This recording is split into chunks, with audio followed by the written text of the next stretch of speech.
What up mga pamangkin, and we are back again sa bagong video natin ngayong araw sa Grow a Garden. Ang video natin ngayon ay about dito sa pinakabagong rare seed ng cooking event. Ito try natin palakihin kung sulit ba, kung paldo ba tayo dito sa bagong seed na to. Ang pangalan nun, taco yata yun, taco, yan, taco fern. Itong taco fern, titigan natin kung sulit ba itong seed natin na to, yung taco fern. Kung makikita nyo sa reward kay Crispy, yan ay prismatic, no? Prismatic reward, prismatic seed. Hindi ko alam kung yung seed prismatic din o divine. Basta, rare yan. At ngayon lang natin yan pwedeng makuha. So, tatry natin siyang i-sprinkler method. Papalakin natin. Pero bago yan, collect muna natin tong kinut natin na cake. Oh, nagbago na pala ang kanyang cravings. Try natin, baka meron tayong ice cream dito. Meron tayong ice cream. Wala. So, gagawa na lang tayo. Wait lang, reconnect natin yan. Gawa muna tayo. Gawin muna natin ito ng ice cream si Crispy para di siya magtampo sa atin. Yung ice cream natin, banana yata yun, tsaka corn. Tingin ko. O baka maging pizza yun. Pero feeling ko ice cream yun eh. Tingnan natin. Alam ko banana. Try natin dito sa isa. Try natin to. Lagyan natin siyang banana.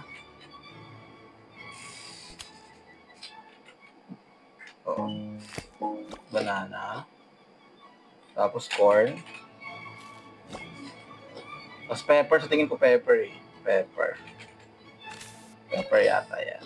Ayan. Ito yung banana, corn, tsaka pepper. Tapos lagyan natin siya ng malaking bone blossom. Ayun, ice cream. Diba? Ang galing. Memorize na natin ang recipe. Ito rin isa. Gawin din natin yan. Banana. Corn. Pepper. Tapos, ano kaya? Ito, trunkle blue. Ay, hindi. Meron ba tayong malaki dyan? Ang malaki natin dito. Ito, Ember Lily. Baka maging pizza kasi yan pag Ember Lily. Ito na lang, trunkle blue. Yan, ice cream. Nice. O, balik na tayo dun sa gagawin natin sa taco fern. Ito yung seed niya. Yan yung seed ng taco fern. Prismatic reward sa cooking event. Tapos, ito naman ang itsura kapag tinanim mo na siya. Ayan. Mayroon siyang isang fruit. No? Isang fruit. Parang ang ganda dito pag lumaki, no? Pag lumaki siya, para siyang taco. Kaya nga, taco fern nga. Taco. Pero bago natin gawin yan, ang gusto ko sanang gawin dito sprinkler method, tapos triceratops. Kaso meron tayo nito. Aalisin ko na lang to. Aalisin ko tong mga bone blossom na to. Kasi maliit naman to eh. Tingnan nyo. Kung kumpara doon sa isa, ito, sobrang liliit. Kaya, i-collect ko na lang to. Gagawin ko na lang tong ingredients. Collect muna natin yan ng mabilisan. Hindi naman nga ganun kalakihan yung mga yung mga value niya. Hindi naman siya, sobrang laki. Pero gagawa natin ng video, magta-try tayo na gumawa ng sobrang laki niyan. Kasi meron tayong nakuha ang Grandmaster Sprinkler kanina. Naka-timing tayo. Online tayo. Nagre-record tayo eh. Biglang nag-stuck yung Grandmaster Sprinkler. Ikinat ko na lang yung video. Dinilit ko na lang. Uulit na lang ako. Ayan, wala na. Ubus na. Ayan, ubus na. Wala na. Reclaim na lang natin to. Claim. Ayan. Claim. Para di sayang ang seed. Ayan. Tatatlo lang ang bone blossom natin. Hindi tayo batak. Hindi batak yung pag-grind natin. Ayan. Score natin yung mga pet na hindi kailangan. Score natin itong mga pet. Is muna kayo dyan. Pero ba tayong mooncut? Check natin mooncut. Yan, meron tayong mooncat. Trowel. So, ayan. Ayan yung itsura niya. Ito yung seed ulit. Yan ang seed. Tapos, ito yung itsura ng plant. Tapos yan yung itsura, ito yung plant. Tapos ito yung fruit. Yan. Nakabukang tako na walang palaman. dapat hindi na tako for ng pangalan nito eh. Ano na lang. Ano ang tawag doon? Sa yung parang wrapper lang. Bago natin siya i-collect, i-ready ko muna ang mga pet natin. Meron tayo dito mooncat. Ayan, mooncat. Na ano daw to eh, na nerf yung mooncat. Hindi na daw nag-i-stock. Hindi ko sure Pero ang grabe naman yun kung na-nerf to. Hindi ako masyado nagbabasa ng update eh. Pero kung na-nerf to, putik. Ay, mali ang ginawa natin. Hindi dapat ganun.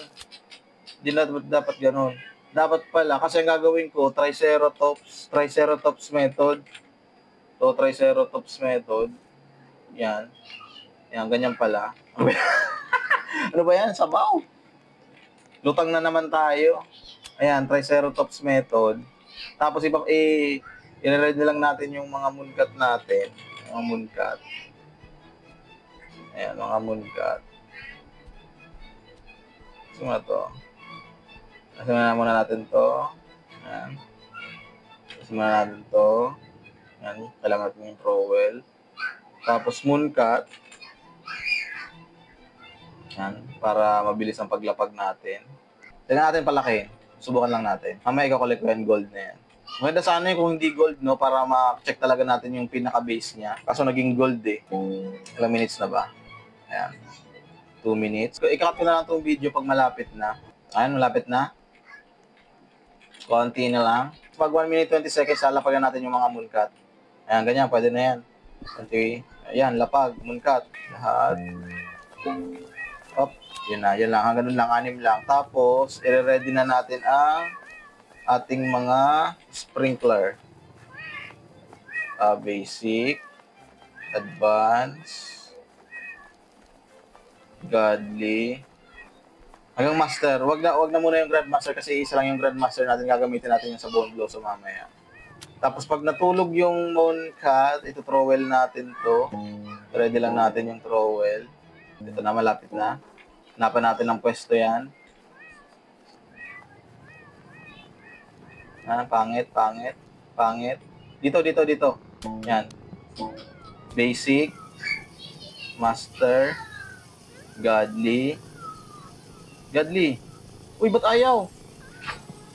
Advance. Hook! Tag-ina! Panes! Hindi natin nalapag yung nag-lag. Hindi natin nalapag yung godly. Ayun, nandyan, pero wala tayong advance. Ulitin natin to. Isa pa, ulitin natin. Mali, nag-lag. Grabe naman to. Di nakisama. Pero ang laki na nito. Baka kayanin pa, mas malaki. Subukan natin, may master sprinkler pa tayo eh. Pag dito ulit natulog yung pusa, swerte tayo. Swerte natin yan. Kasi hindi tayo mahirapan maglapag ng sprinkler. Iko-collect lang natin to.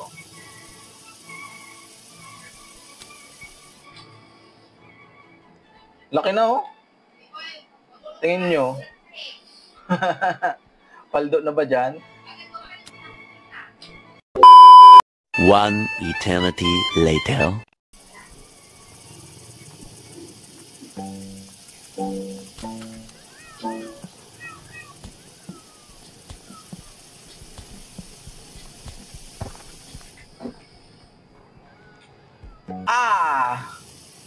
Wala, mahina. Isa na lang, isang mooncat method na lang. Tapos, pag hindi pa talaga tayo nakakuha ng maganda, ipo-pure Triceratops na lang natin. Alam nyo ba yun? Yung puro Triceratops lang. Tapos, ram lang siya ng ram. Mooncat. Wala na. Pass na. Yun, medyo okay. Medyo okay yung nangyari. Bakit parang maganda to? Bakit parang 4 million yung kanina, no? Mali ito. 2 million lang to. 2 million base lang to. So, trowel tayo kung saan siya Wala. Wala dito. Basic, advanced, shovel. Wala. Huwag na yung mooncut. Kaya ano na lang ang gamitin natin. Ang hirap pag-isa lang dito eh. Sa Triceratops na lang tayo. Every 15 seconds, lalapagan natin ng Triceratops. Ayan. Gawin na natin lahat. Tapos lapag tayo, kahit mooncut. Malay natin, di ba? 10 seconds na lang yung isang Triceratops. Pero din natin yung pang-collect.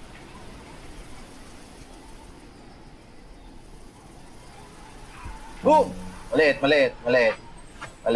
Collect yan, maliit. Boom! Maliit pa rin. Ayun natin yan. Maliit pa rin.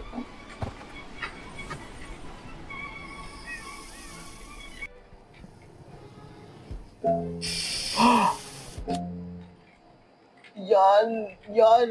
Ito na yata ang pinakamalaki. Favorite, tapos gold pa.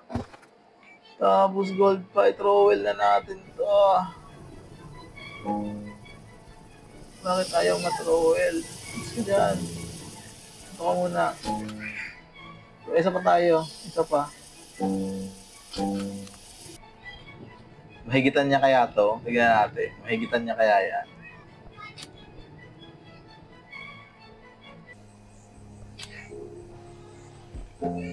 Yun! Mas malaki. Ay, hindi. Na max backpack. Bakit ngayon ka pa na max?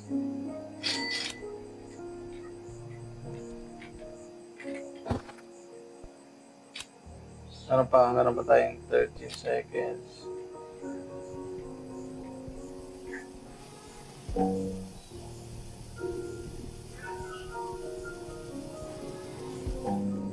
Boom!